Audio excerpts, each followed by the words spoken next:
if people don't talk about how they're spending money and all they talked about is the fact that they're broke, it's really easy to be like, okay, yeah, sure. But, to be more open with money and not have it very taboo, I think will really help, really spearhead discussions of what does it mean to be a graduate school and have money? Like how are the best ways to spend my stipend?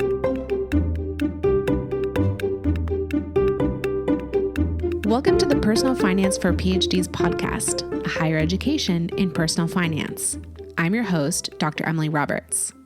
This is Season 5, Episode 4, and today my guest is Hajer Nakua, a rising second-year PhD student in neuroscience at the University of Toronto. Hajer describes how the culture of being broke in academia becomes a self-fulfilling prophecy for individual graduate students. We discuss in detail her top 3 strategies for breaking the cycle of brokenness in graduate school and how you can change your money mindset. Without further ado, here's my interview with Hajer Nakua. I have joining me on the podcast today, Hajer Nakua, and she is a recently started graduate student. We are recording this in August of 2019, so she's going into her second year. And we're going to be discussing today the culture of broke inside academia and how to combat that with your own personal finances. So Hajer, thank you so much for joining me today. Will you please tell the audience a little bit more about yourself? Thank you very much, Emily, for having me. And sure, I just finished my undergrad in psychology, neuroscience, and behavior at McMaster University in Ontario. I finished in April 2018, and in September 2018, I started my graduate training at the University of Toronto. It's technically in the Institute of Medical Science, but my field is specifically neuroscience, and even more specific, I use computational technology, so things like neuroimaging, brain imaging, MRI, to better understand brain behavior relationships in a population of psychiatric children. Very, very interesting. So you have been in academia, well, your PhD program at any rate, for only about a year, but that's been long enough to start to absorb the culture of being broke. So would you please start, to describe that for me? Sure. I've actually noticed this culture very, very persistently in undergrad. And it's more of a student thing than when you're a PhD, you're still considered a student. And it's just the idea that students, because they don't have a very stable income, they're supposed to be broke. And that is a very, very persistent limiting belief that many students have. And I find that particularly in PhD, master's, or any graduate school program, because of the high expense of the program, people just sort of settle into the idea of, oh, I'm broke, I'm supposed to be broke. And it often limits them from taking the necessary measures to try to build wealth, even during their PhD or graduate school training. Well, you have found a very friendly audience in me with this message. I totally agree with you. To me, like if you're looking at the numbers, right? Like if you're actually looking at people's income and outflow and everything, to me, there's usually a pretty big difference between someone who is paying out of pocket to be in school. They're probably taking on student loan debt, or maybe they're supported by their families, or even maybe they're drawing on their own savings from the past. And someone who does have their, education expenses paid for, plus there's a stipend on top of that. That to me is like black and white, a very different situation. But you're right that because there's often a continuum between those two things, people who are on the, well, you actually do have an income side of that can have some of the mindset still from when they were on the other side of the equation. Again, because as you said, the label of student is still there. Yeah. And you said for me a couple magic words, which were limiting beliefs, which I am very interested in. Can you expand on that a little bit? Sure. So in general, a limiting belief is this very persistent idea someone has that often allows them to settle into something that prevents them from moving forward with whatever it is that they want in their life. And that's a very vague and general explanation. But in this case, I find that when people say things such as, oh, I'm broke, they sort of get over the idea that maybe I should have a savings account. Maybe I should start, being more financially savvy. They're like, should I buy this $10 meal? Yeah, whatever, I'm broke. What's another $10? So it's this constant idea that any sort of wealth, any money management is not applicable to their life. And I Yeah. think that's very persistent in particularly graduate school.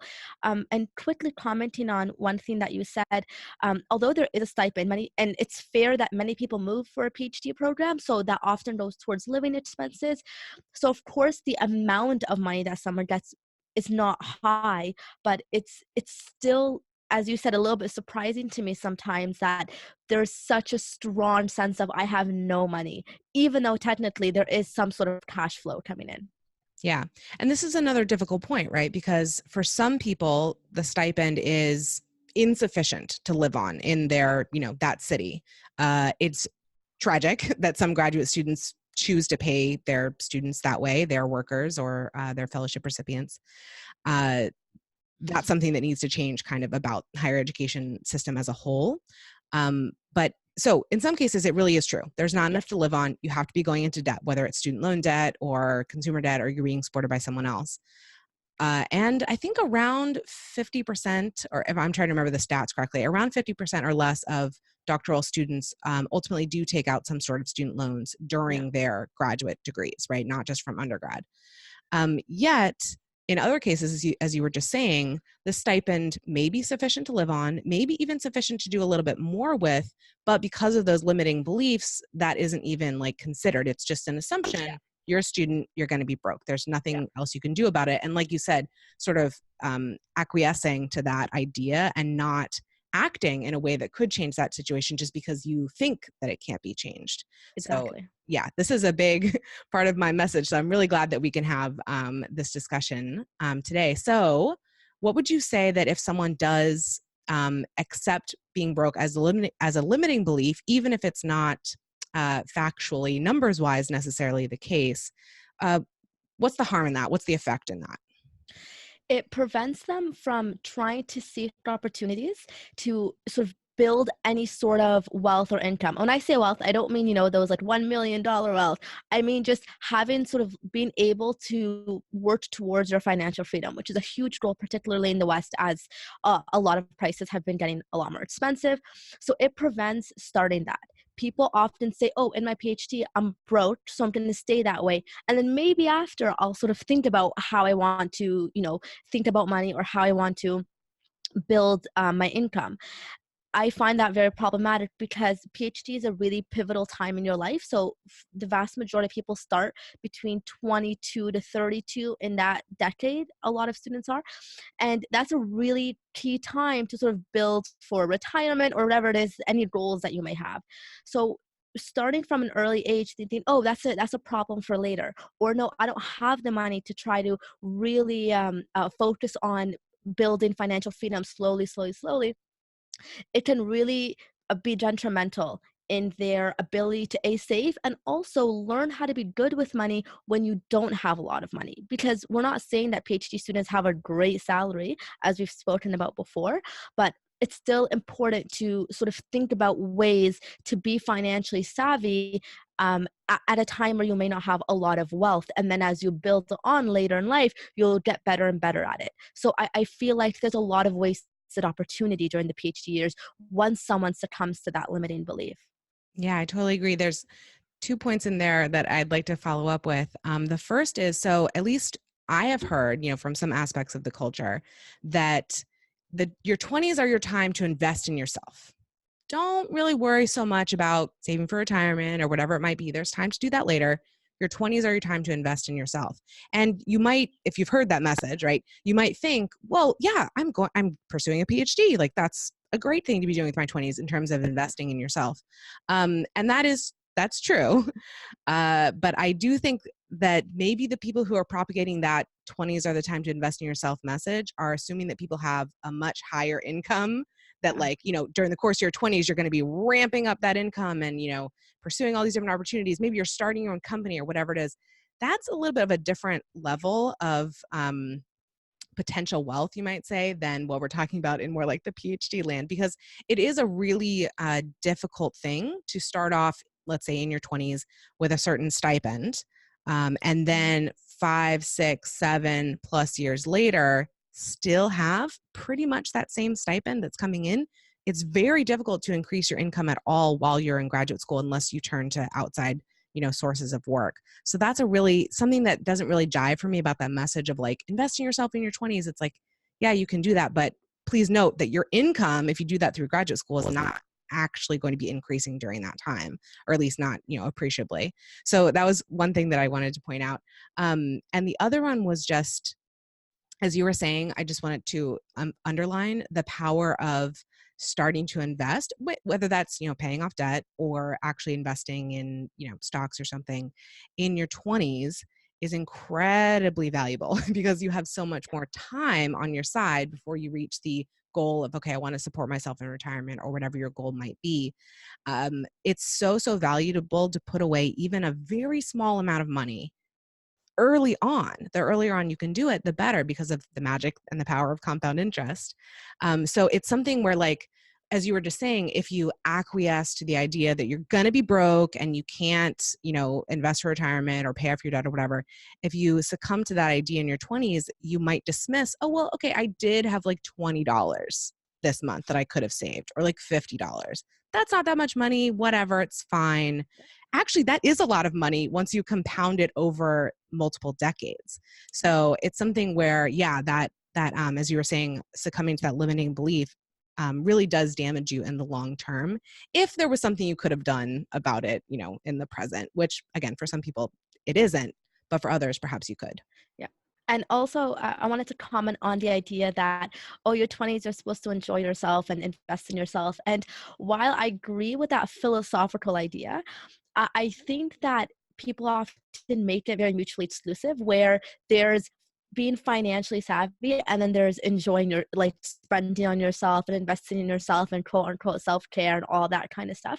So I think the message, which is driven by, consumerism, teaches people that, oh, you don't need to think about the future now. You don't need to be financially savvy now. It just spend whatever you want to spend. And if you have that limiting belief that you're broke, it's a very easy message to take in.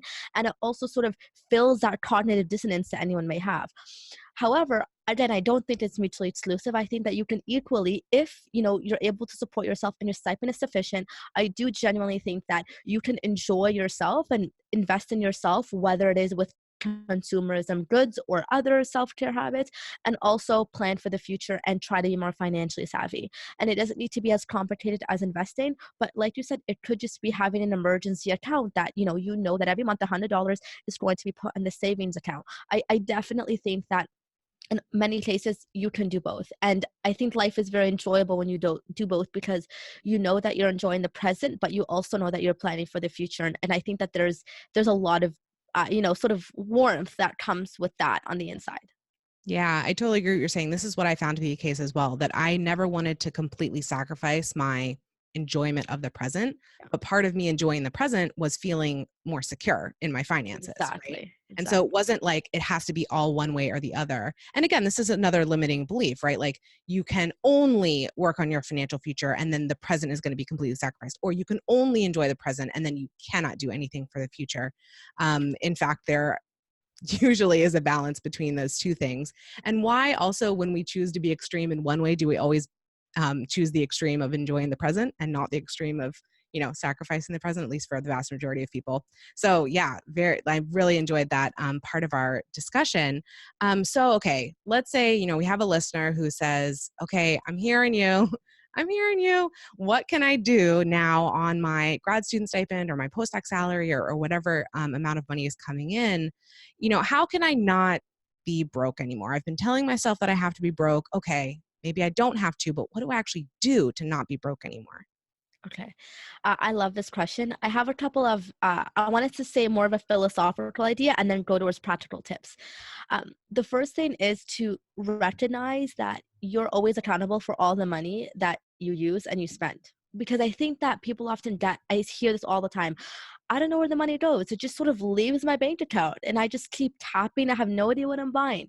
So I think when you're at that level, you really need to step back and think, where is my money going? If you're a tapper, if you're just like, I can tap my way through life, you really need to sit back and think, what am I actually tapping on? How do I stop these habits? So I think that's the first important step, to acknowledge self accountability in your spending and financial habits and your financial future. That's number one. Number two, I think saving money is it can be a lot easier than people expect. And oftentimes when you go to YouTube or you read these blogs, they have these very complex budgets and, all these things that are very meticulous. And I understand that as a graduate student, a lot of our time is spent on project management, making sure that we're sort of completing every stage of the project. So you don't want to add so much more to your plate that you're being super meticulous. So some habits that I started off with is have an automatic transfer from a checking account to a savings account. So I would check how much money would I need to save per month for whatever it is that I want. Maybe I'm saving up for a vacation, saving up for a car, whatever it is that you want to do. Calculate your monthly budget and then just transfer that. So it's on autopilot. You never have to think about it. And whatever is left in your checking account, you can just spend. And that way it's a um, much simpler methodology to get the end goal, which is that there's a certain amount allotted for things that you want to do. You're thinking about the future, but you have enough to enjoy. I want to add to that for a moment, because I think this is a really, really good and important point, because there are some people who, as you said, maybe it's because of busyness, but maybe it's not. Some people don't want to keep a budget. They don't like to be feeling, even though they're telling themselves what to do, they don't like being told what to do with their money at any given time. So the thing is, though, is that you don't have to budget to save, but you can just go ahead, as you were just saying, and take the step of saving. And as long as you don't end up overdrawing the amount of money you have left, then hey, you've accomplished the step of saving, and you're sort of you're trusting yourself to stay within the ultimate confines of the remainder of your money. And you don't have to, silo all that money off into different categories if you don't want to. If that's helpful for you, great. But if you're too busy, you don't like it, just start saving and, adjust so you can live off the rest of it. So that tip, I mean, if that's the only one anyone gets out of the podcast, that's a hugely powerful one. I totally agree with you. Automate savings, do it first thing after you get paid. Don't allow yourself to, consider that money part of your general monthly spending, but rather put it first thing towards whatever goal it is that you're working on, as you said. So please continue, but I love that first point. I'm happy that it's what really helped me, especially during grad school, because I did feel I'm someone who's more on the meticulous end. I like to know exactly where everything's going in all aspects of my life, but I really found that this tip is the best one to start off with, because I'm a big believer in gradual changes. So nobody's going to go from a reckless spender to a meticulous budgeter in a month because they have this very intense goal. And I think that it's not practical to think that or to take those steps. So I think sort of automating savings is the best way to go, especially for graduate students. And then further on, as your money increases, you may want to be a little bit more meticulous. My second tip, and I've seen this in undergrad and graduate school, people spend an absurd amount of money on food. I've learned, and not grocery shopping. We're not talking about Whole Foods, organic apples. We're just talking about buying food every single day, buying a coffee and a drink with that. So a lot of people that I know in graduate school spend $20 a day just on their daily food intake, no, in addition to any grocery shopping that they may do. And I really wanted to bring this up because when you really calculate how much money food takes out of your wallet, it almost would make you cry, because it's just one of those things that you don't feel it because it's $15 here. It doesn't seem like a lot. The next day, $7 here. It doesn't feel like a lot. So that's one thing. If you find that a lot of your money is being spent on to-go food, so food outside of your own home and outside of groceries, I really think the first step, in addition to the savings account, is tightening that up and trying to just do your grocery shopping and meal prepping or whatever it is that how you want to eat. It's up to you. So we're not talking about from a health perspective, although it helps, but from a money perspective, I really think that's the first place people need to look at their food spending habits. Yeah, of course. I have more to say on this as well, because I love this tip as well. So I actually found myself falling into this when I was in graduate school. So something that would happen to me, and you can tell me if you relate to this, this is especially in the first couple years when I was in grad school, when I was still in classes and had like homework to do and stuff. So, go to campus, do your classes. I've packed my lunch. Okay, I packed my lunch every day, but there were plenty of days when I would sort of, without knowing in advance, I would actually stay late. So I would stay over the dinner hour and be working on campus in the evenings because, I had like a good study group going for like a couple of my classes. So we would meet and kind of talk about the homework and stuff, in the evenings, a couple days a week. Maybe there's something in the lab that I didn't get to during the day. I need to get to it a little bit later. But I didn't want to be hungry, of course. And so anyway, I would go and buy convenience food on campus. This would happen, once, twice a week, something like that. Not seemingly a hugely damaging habit. But when I kind of stepped back and evaluated that, I was like, okay, this is a pattern. It's not totally unexpected that I stay into the evenings at least a couple days, on campus. So it's not like, oh my gosh, this is only happening this one time. It's a one-time exception. No, it was an exception that was happening on a regular basis. And so once I realized that pattern had formed, I was like, okay, I need to do more than just pack my lunch. I have to also keep some food that I could eat for dinner, at least as like a heavy snack or something that'll tide me over until I actually get home in the little bit later part of the evening. So it's one thing, of course, people have heard the tip, right, to pack your lunch, but I would say just if you see patterns developing where you need to eat on campus and you see yourself turning to convenience foods, just try to acknowledge that that's happening and take some steps so that it doesn't catch you by surprise. I actually had the exact same experience. I started to develop like a snack drawer. So there's a couple of healthy snacks I like, some that I make, some, whatever it may be. Maybe it's like an apple or something for the week. And I keep that there. And that way, whenever I have to stay later, which I try not to do, I am someone who, at 4 p.m., that's my home time. But of course, like you said, there are times you just can't control it. So I know that there's something there and it's something that I brought. So I don't have to, even if it's a $3-4 bagel, it still adds up, My biggest thing was I used to really enjoy buying tea outside. I just loved in the morning coming with my tea, and it was only $2.67 from Starbucks at the time. I memorized it and I always had it ready because I knew exactly how much it was. But over time, you realize how much it would cost. And what I started to do is bring my own tea and buy a really cute mug. So I felt, like good walking in with my tea mug.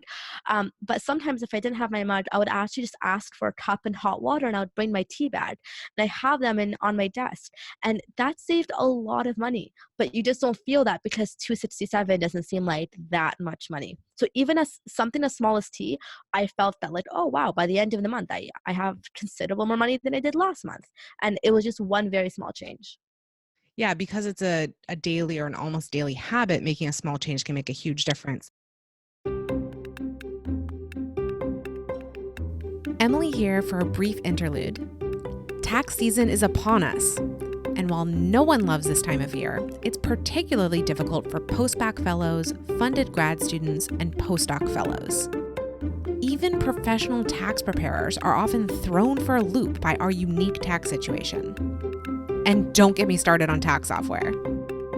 I provide tons of support at this time of year for PhD trainees preparing their tax returns, from free articles and videos, to paid at-your-own-pace workshops, to live seminars and webinars for universities and research institutes.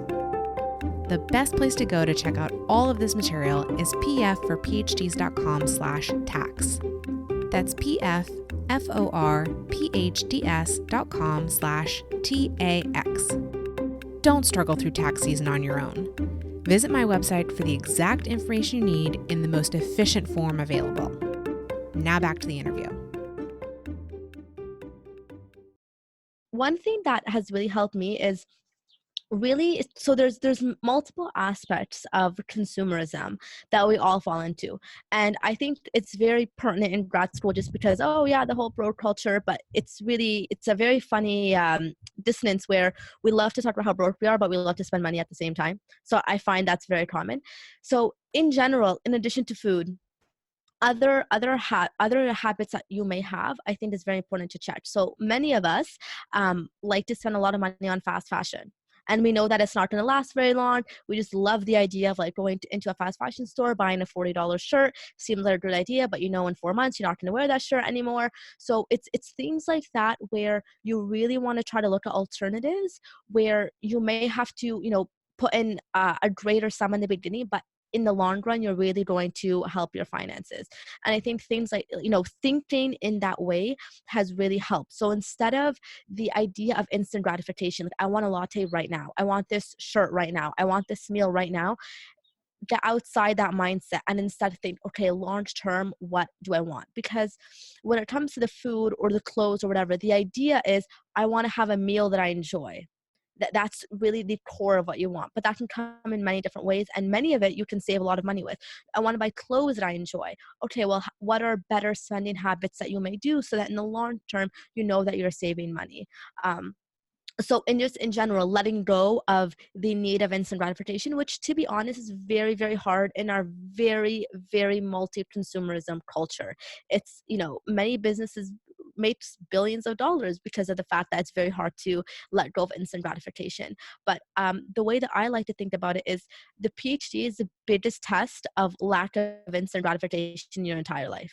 You are never going to get this level of delayed gratification where you work 2 years and you get one paper, you work 4 or 5 years, you finally get your PhD. So really changing your mindset and saying, I'm doing this for the long run. Like, I know that the PhD is not going to be enjoyable all the time, but at the end, I'm going to enjoy it. Think that same way about money and your finances. And I think that one thing is just so powerful, and it's, it can fuel a lot of change. So although it's not as much as a practical tip, but I think it's an important way to redirect or reconceptualize how you view your spending habits. Yes, I really, unsurprisingly, I love this point as well. This is actually something that I've spoken and written about on a few occasions, but I've never heard anybody else bring it up. So I'm really glad that you did, which is the specific characteristics of a person who is in a PhD program or has completed a PhD program. Some of those characteristics can lend themselves very, very well to financial success. As you were just saying, thinking long-term about your career. Okay, I'm going to dedicate multiple years to achieving this PhD. As you were just saying, sometimes the the experiments, the research itself, can take a really, really long time, especially at the beginning. You become really persistent. You are dedicated when you are in a PhD program or have accomplished a PhD, and you're really future focused. And all those things serve really, really well if you're able to translate them into the area of your personal finances as well. PhDs are also resourceful. They're creative. They're all these really positive things. Even just getting admitted into a graduate program means that you have a lot of these characteristics, and you will further develop them during the course of the PhD. And so, yeah, if you can find a way to apply those in the financial realm as well, you're going to be a superstar, basically, just by the characteristics that brought you to the stage of training that you're already at. So I really, really totally agree with this point. I think something that you said that people don't necessarily acknowledge is if they take a step back from consumerism, from the treadmill of consumerism, they might think, I have to live this way forever. I have to be frugal forever. I have to say no to buying XYZ forever.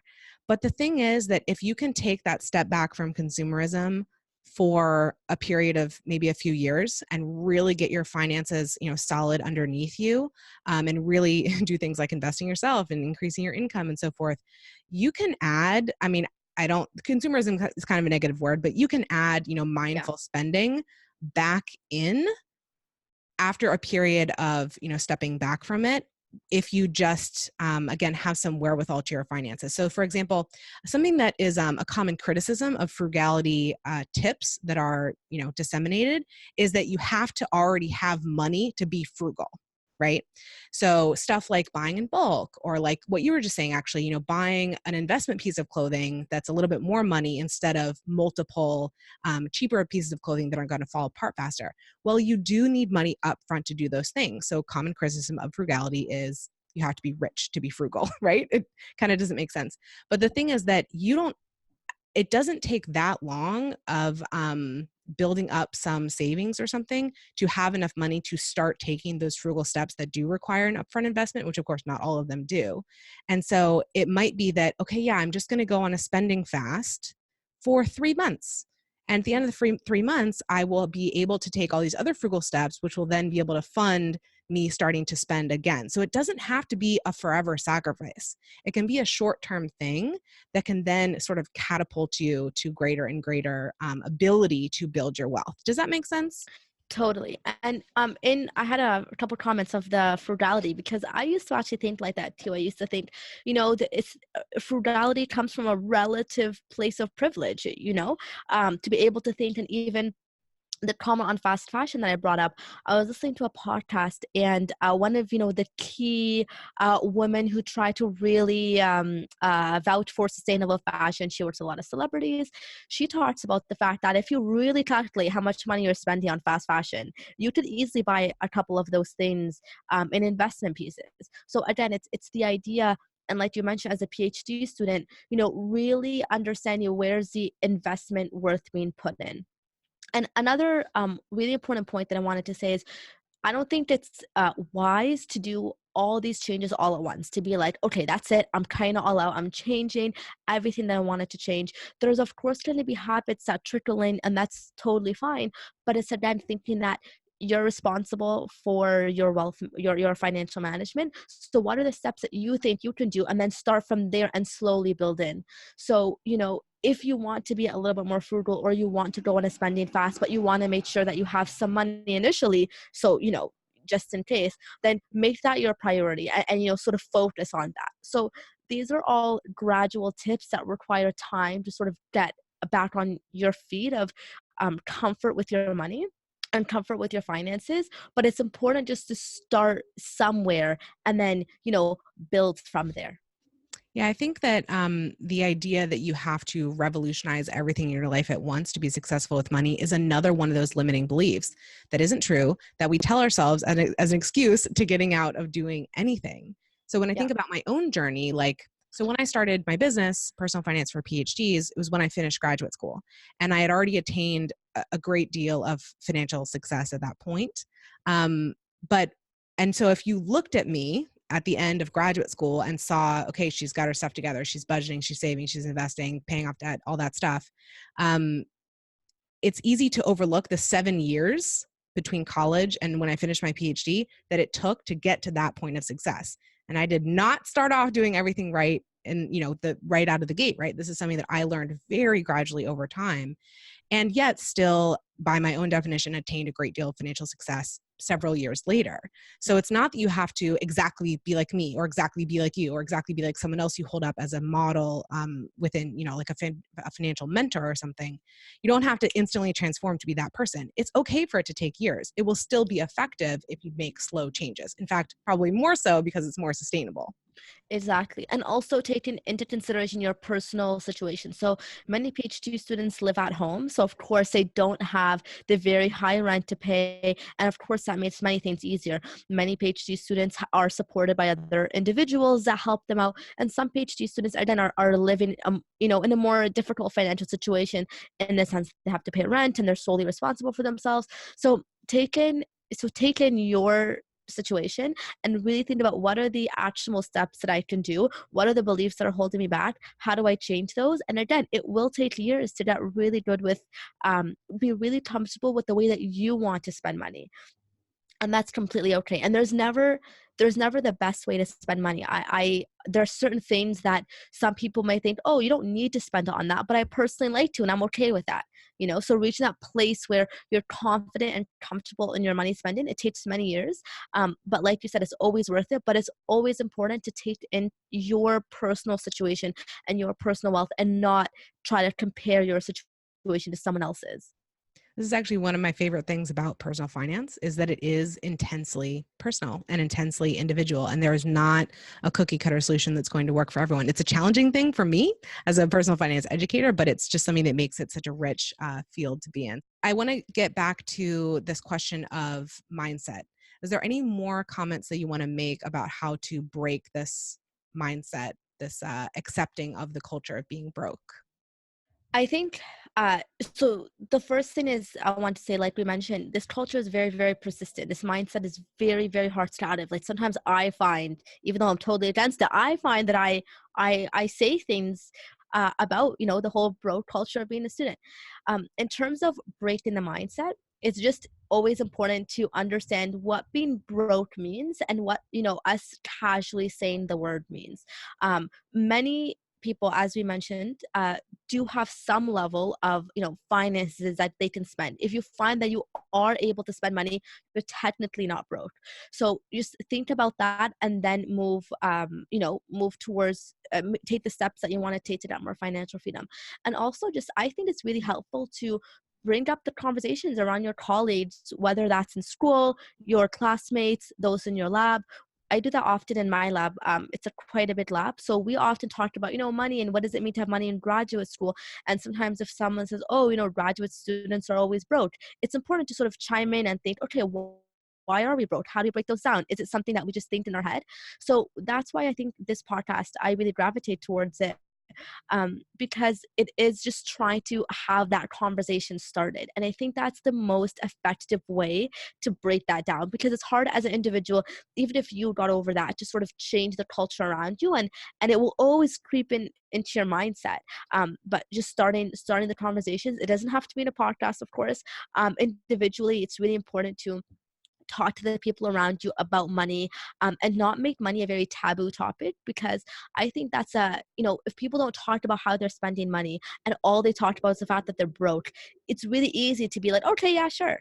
But to be more open with money and not have it very taboo, I think will really help, really spearhead discussions of what does it mean to be a graduate school and have money, like how are the best ways to spend my stipend. This is one of the reasons why I really love doing the budget breakdown episodes that I've done in the past. In my first season of the podcast, I did 50% of the interviews were budget breakdowns, where I think it was all graduate students, except I did my own as well. I think it was all, graduate students, and talking about, okay, this is where I live, this is how much I make, and this is how I spend it, and these are my financial goals. And it's something that I've, continued with the podcast, although not at the 50% frequency. But I just want to point out that, like, I love these local examples, right? These very relatable examples of someone else from that same institution living in the same city hears that, particular podcast. That's an easy way to start a discussion, not necessarily even with the person who was interviewed, but just someone else, like, oh my gosh, I heard this thing and that person is spending how much on rent, and that means that they can, turn around and do this with their finances. I wonder how I can find a place where I can only spend that much on rent. Or like, wow, they meal prep their food and that means they only, but it's really valuable to see those local examples that are very, very relatable to you, because it's very easy to dismiss, as we were talking about before, like frugal tips or something, as something that doesn't apply to me because I live in XYZ and this is my particular situation. Well, if you end up talking to people who make the same amount of money that you do and live in the same place that you do, it's a lot more relatable, and their, strategies are a lot more translatable. And frankly, you're more likely to hear them if you, listen to them, if you hear them from someone who you can identify with in those other factors. So this is basically just a call for any listeners. Please, volunteer and submit your budget breakdown, volunteer for a budget breakdown episode, because I love doing those and I'm not really getting that many volunteers for them now, which is why we do a lot of other types of episodes. But anyway, I still love them. They hold a special place in my heart, and I think they're really valuable. I love them as well. On YouTube, I think Glamour magazine on YouTube has a lot of budget breakdowns, particularly in individuals in very expensive cities like New York, San Francisco. And again, it's really nice to sort of think about how someone else spends their money, and then you can translate that into thinking about how you spend your money. And that would be, another tip is the first step, if you're going to take one actionable step, especially to break down the whole broke culture, is to really calculate like how much money is going in every month, how much money are you spending, and that way you can numerically counteract the idea that, oh, you're broke. Because if you say, oh wow, after all the money that I get and after I spend, I still have $400. Like, I'm not really broke. So I think it's really getting in tune with how much you're spending. But because of the way the culture is right now, not many people are in tune with their spending habits. So again, falling into that very broke culture it's very easy. So I understand you are part of a podcast team as well. So what is that podcast and how can people find it? What is it about? So it's called Raw Talk Podcast. And essentially, it's a science communication podcast headed by students in the Institute of Medical Science at the University of Toronto. And essentially, what the team tries to do is take these really key topics that people are interested in and go to scientists and ask them about their research and the latest discoveries of those topics. So we've covered a wide array of topics such as autism spectrum disorder, the circadian rhythm, mental health in graduate school. And the idea is just to help, the general public and everyone understand what is the latest research and how do we best understand some of these topics that are not always well represented in the media or that people may be curious in. You can find it on Facebook, Instagram, any podcast app, and Twitter. And it's just Raw Talk Podcast. And on Instagram, there's a lot of new content featuring our guests and some really cool tips, science tips or science fun facts. So we really just try to, break down some of the complex parts of science and be able to translate it using very local researchers that, many people can Google and email. This is such a fun way for people to get involved in science communication, I think. I love podcasting, obviously, and I just think it's an amazing medium. And so this is something that I know has been started, this kind of thing has been started at many other universities as well. And so it's just, if this is something that attracts you about, potentially communicating science from your own university, and you don't want to take it all on yourself, it's a really good idea to, get a few other students together who are also interested in the same thing and start it up together and kind of spread the work around. So that's exciting. How long has this podcast been going on for? Last summer we just not last summer, sorry, when the summer finished, which was about April, May, we just finished our 3rd season. So we're starting our 4th season in September. Great. Okay. And how else can people find you individually? Sure. So I recently just started a science communication account myself as a science student, and also more so to share the graduate student experience with research in academia. What does it look like? Particular being from more of an underrepresented group, I really wanted to share what that looks like navigating academia and research. So my main platform right now is Instagram, but I do hope to branch out and start blogging. But my Instagram it's Hajer Nakua. So ITSHAJERNAKUA. It would be really nice. And I try to share tips of grad school, tips about finding passion with research. And I'm also starting to get more into financial and money tips as a graduate student.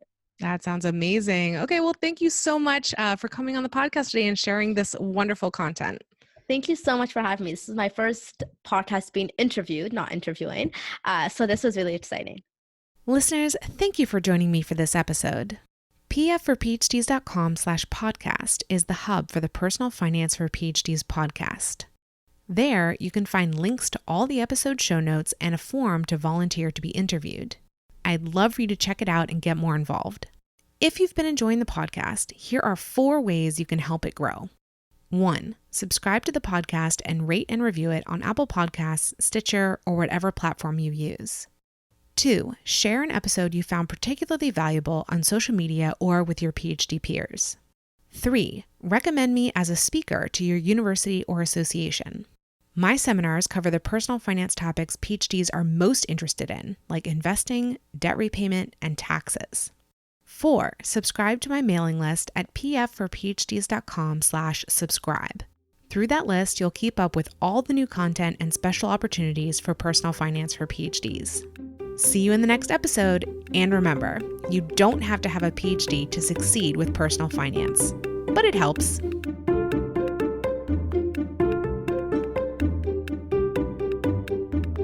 The music is Stages of Awakening by Poddington Bear from the Free Music Archive and is shared under CC by NC. Podcast editing and show notes creation by Miriam Ock.